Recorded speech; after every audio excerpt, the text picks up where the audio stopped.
Yeah, just start. Oh, we're live? All right, we're live. Well, What is up? yeah.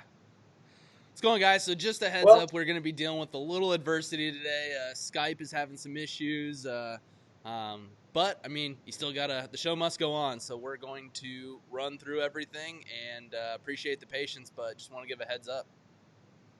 you can't stop us. Nothing can stop us.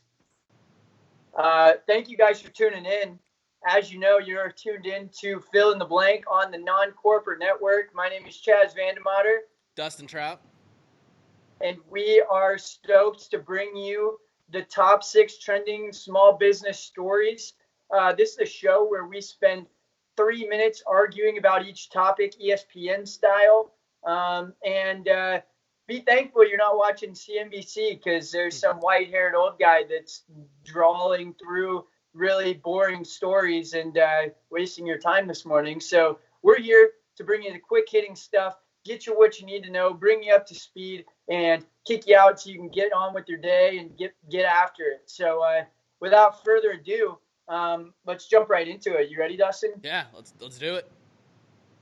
Okay, so Visual Capitalist reported that there's a lot of trends in these different industries, and some that are growing, some that are not growing. I thought it was interesting. They did a little bit more research and took it to another level where they looked at the download increases versus decreases compared to the monthly active user increases and decreases across a variety of different apps and industries. And it was interesting to see how some industries were growing in downloads, but not necessarily growing in usage, and vice versa. And so some of the things that stood out to me, Dustin, were the healthcare industry, the remote healthcare industry, is been catalyzed by this.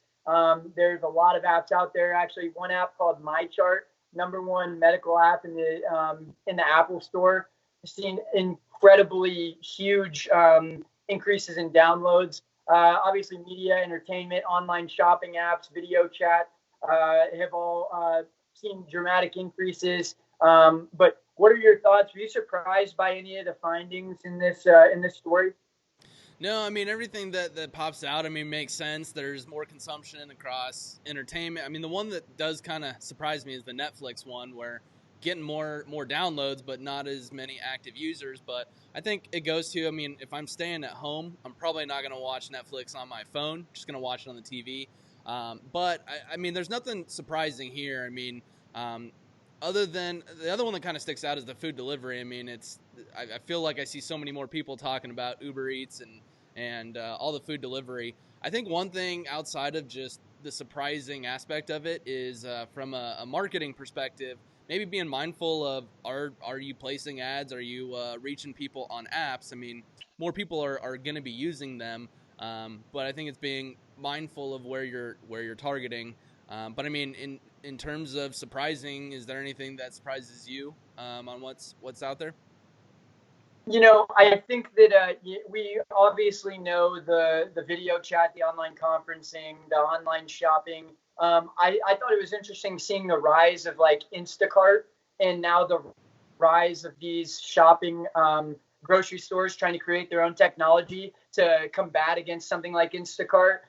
So it'll be interesting to see that industry rise. Obviously, we know real estate's been affected as well. Mm-hmm. I think it's pretty cool to see what's happening there, where because people are less concerned with the cost of real estate, the scarcity is increasing, and so I think that if you're an investor or you want to hedge your bets, real estate is increasing in value right now, despite the decrease in actual attention, and so that's something to consider, especially in the real estate world.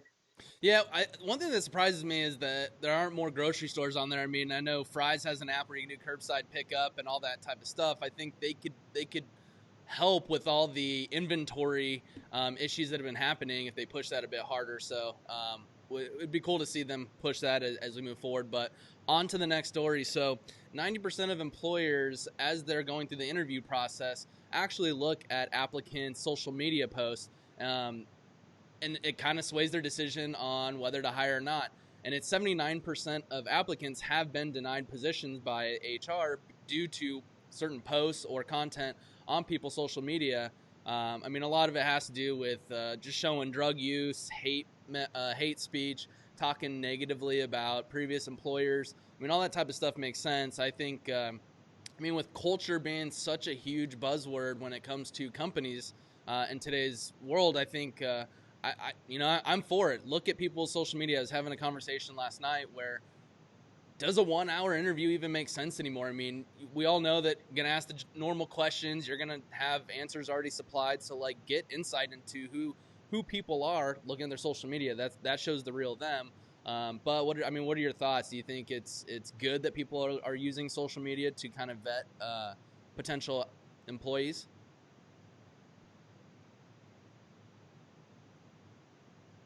I think we might be paused. Look for more before we pause. I think it's good to be looking at social media, but it scares me that 79% of HR pros have denied due to inappropriate content. I mean, I think that these buzzwords that you mentioned in the story aren't necessarily all that qualifies something as inappropriate content. There's been a number of stories that have come out where a girl's wearing a bathing suit or a guy's got a red Solo cup in his hand in a picture. And it's like, that is not a representation of who a person is. And we're so biased in this society that we live in that I think that when you have a lot of applicants and you're just filtering through, you're looking as an HR rep, you're looking more at how can I weed people out than how can I find the right person. And when you see a bathing suit picture or a red Solo cup, it's like, oh, they're in this pile. I think that is just absolutely ridiculous. And so I think it's hurting people's social media. The other thing is, a lot of these companies want you to have your social media on public. And if it's private, then that damages you as well. And that can put you into a whole nother category. I think that's BS, man. It's like, so I can't, like, I'm now restricted to my social life because I have to pretend. Like, I've been watching The Last Dance and, like, Michael Jordan has to be this perfect human at all times. It's like, I feel like I have to be a perfect human being just to satisfy the employer's biases. It's absolutely ridiculous, in my opinion. Yeah, at the other end, though, I mean, if an employer is going to look at that and make a decision based off of that, it kind of gives insight into how they operate as a company. I mean, would you want to work for a company that makes decisions like that? So, I mean, it could save both people time if, you're denied a job because you're at a pool with a red Solo cup. We don't have the luxury of that, though, right now. We don't have the luxury of, like, waiting around for the perfect job. There's an influx of applicants compared to supply of jobs, and so I think it can damage people for sure. Yeah, well, I guess we'll agree to disagree on that topic. So on to the next one. We've been talking quite a bit just about conferences in general, events, virtual conferences. It's crazy. It's actually a $1.5 trillion industry, and there's been some big names that have lost quite a bit of revenue recently because they weren't able to put on their event. Mobile World Congress lost $480 million. South by Southwest lost $350 million. E3 lost $75 million. Google I/O lost $20 million. I mean, these are huge numbers. With the technology that we can do, I mean, like we're doing this, going live. I mean, do you think virtual events might not take over the in-person, but I mean, are they going to stick around, you think? Well, I mean, one thing to consider for sure is that they're planning these events years in advance. Like, it's not even like 6 months in advance. We're talking like 2 years in advance to do SW. And so I think that for that reason, obviously they're losing a lot of money because it's all up in the air. I think it's interesting too, because I know that as like my inclination as a consumer and as just somebody that is very frugal and cheap at nature, I look at this and I go, okay, like, I expect the price to be free for admission if I'm watching this remotely. Like Outreach.io had their big Unleash conference and they charged $2,000 a ticket. And I'm getting on there expecting for it to be free if it's online and I'm watching replays. And so I can't imagine that they're getting a whole lot of people to pay the same ticket price or even half the ticket price to go to the virtual version. And so, the numbers are going to deplete. The overhead is going to deplete too. So just because it's going to drop in cost in terms of the revenue that's being created, I think it's also going to drop the operating expenses it takes to put these on.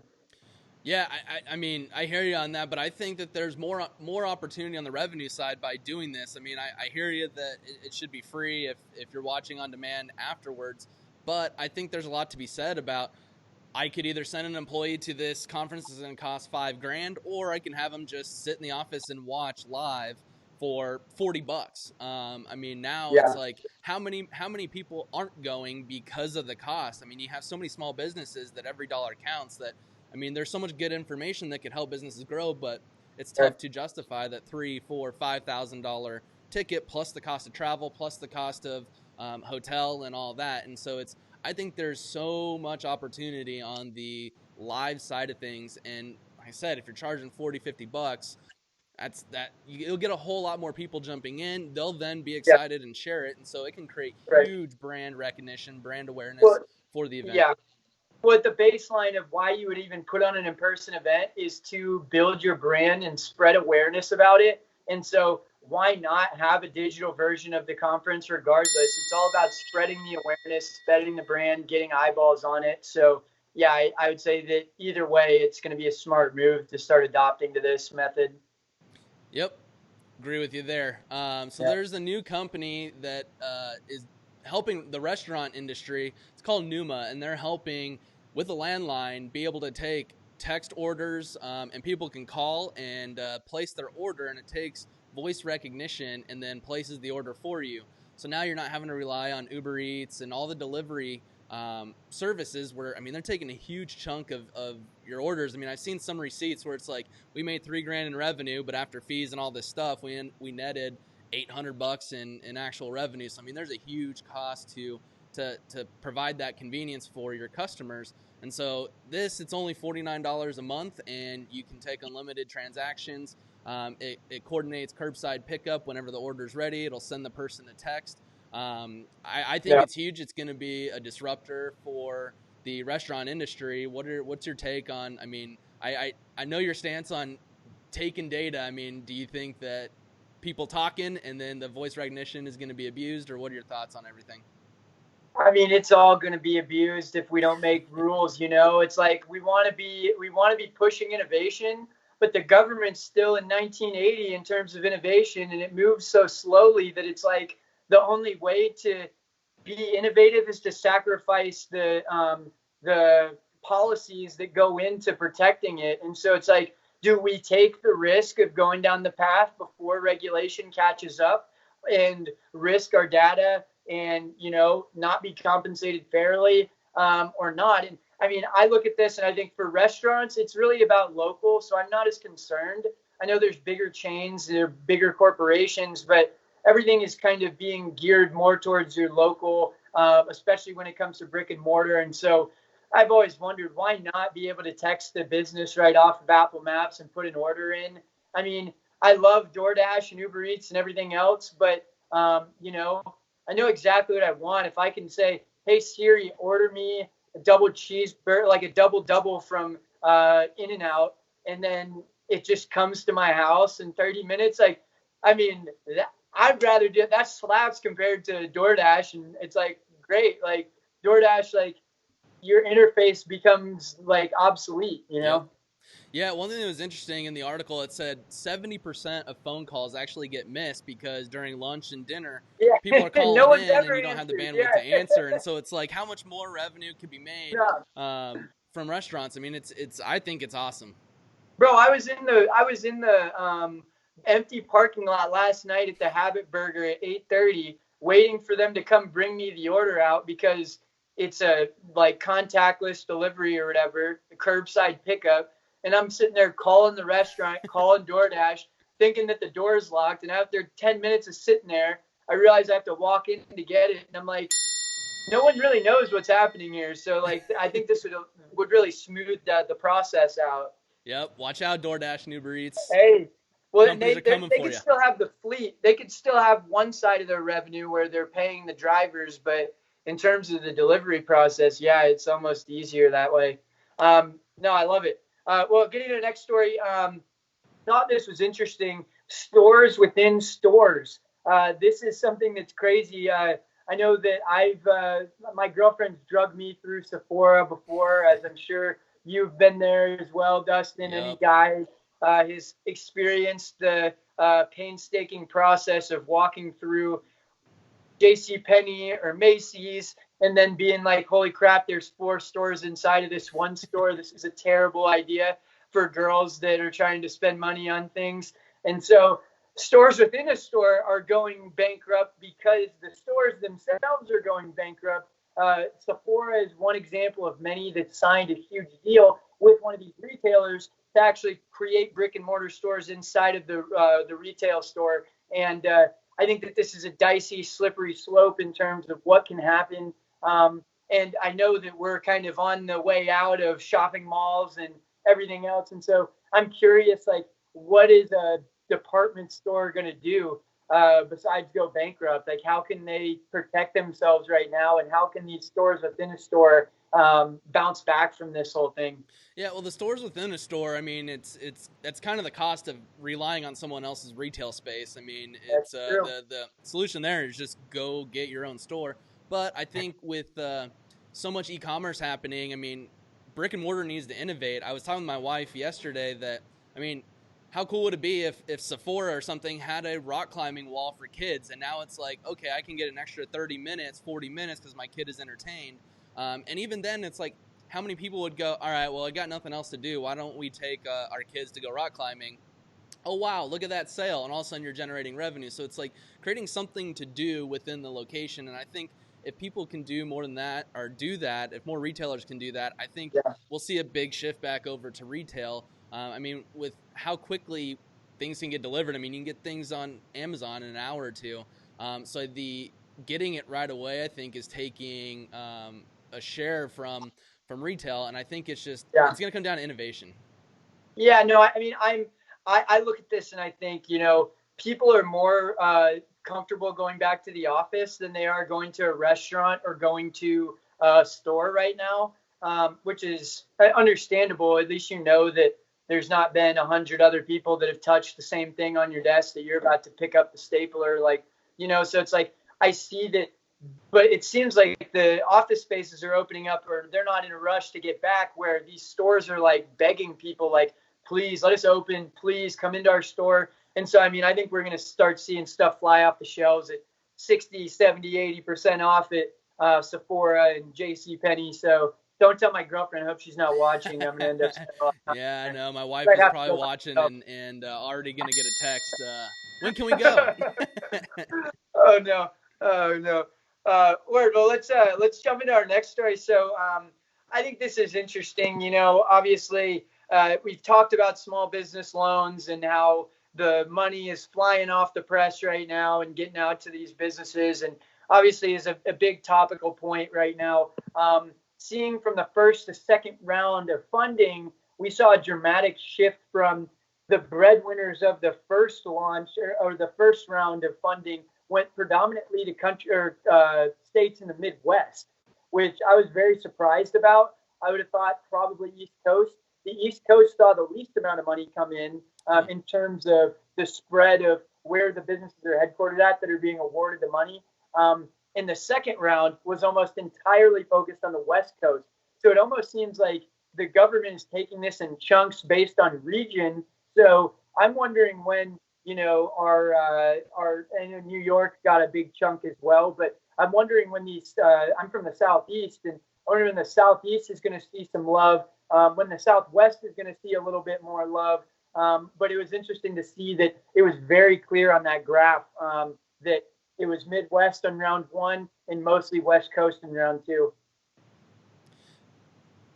I mean, it's interesting. I wonder what the thought process was there, because I thought it was up to the banks to kind of decide who they want to loan the money to, which I know that they kind of gave preferential treatment to the larger companies. I mean, there has to be something that goes into it in terms of where the workers at, where's manufacturing, what's actually making the economy tick, and kind of, I mean, it's probably strategically placing the money. But it is very interesting. I mean, that the East Coast didn't get as much. I mean, there's so many more people on the East Coast, which there's probably a lot more businesses there.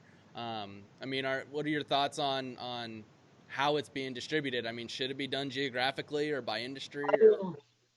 The intake process is so antiquated and I think that the banks, the big corporate banks like Bank of America, Wells Fargo, they absolutely just like they closed the door on this real quick. And so it really came down to how can you get into these more localized banks. Those are the ones that had the capacity, surprisingly, to get these loans pushed through. But I think that the intake process through to the government, they're still trying to figure it out. I mean, I'm sure that they're working around the clock with people that have no idea what the hell they're doing. I mean, I looked at the application process and how you go about that. And I mean, it looks like further behind than Craigslist. It's like, what kind of software engineer? All the software engineers are in Silicon Valley. They need to hire some of those dudes to get out there and recode their system because it's just dog poop. And so like, I don't know how they're going to, like I just look at it and I go,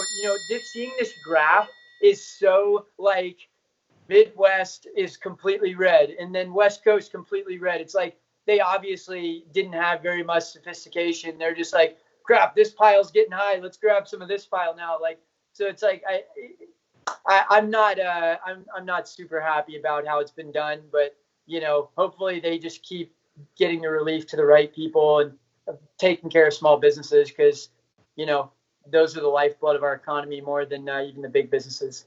Yep. I mean, to your point about the technology that the government uses it sounds like it's a bit behind. I mean, I saw some things where state departments for unemployment have been looking for coders that know code that's 20 years old, and it's like, that might be a security risk there. I mean, pretty vulnerable, but yeah. Yeah, no, they held the Atlanta computers for ransom for 6,000 Bitcoin, $6,000 in Bitcoin a piece.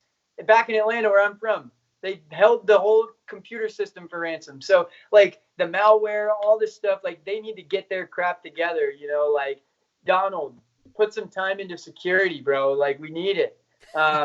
But yeah, thank you guys for watching us debate, and hopefully the quality survived the length of the call here. But we appreciate you guys again. If you have stories, if you come across something interesting, you want to get it in front of us, please shoot it to us on Facebook. Whether you're looking at this on Dustin or my own, we're working on adding other channels and getting the website and everything live. So thank you guys for your support of us, and we're looking forward to bringing you more stories. So with that, Dustin, you want to add anything? Yeah, no, appreciate the attention. And if you're dealing with adversity, just power through it. That's all you can do. It'll make you a better person. And thank you, Avantage. I know we didn't really mention you in the mid-roll. We were just so hype about everything. But, Avantage, if you need to trade services, barter with your neighbor, this is a good time to be supporting local. Avantage.com, over 1,000 local businesses on there. Anything you can think of under the sun, people are ready to barter. They don't want to spend their money. So now is a perfect time to do it. If you sign up, you get $250 of Avantage credit, I believe, or $150. Either way, that's enough to get you started and get a bookkeeper for a month or something. So check them out. Again, you've been watching the Non-Corporate Network. This is Fill in the Blank. My name's Chaz Motter. Dustin Trout. Thank you guys for being with us. We appreciate it. Go crush it today. Have an awesome day. Till Monday.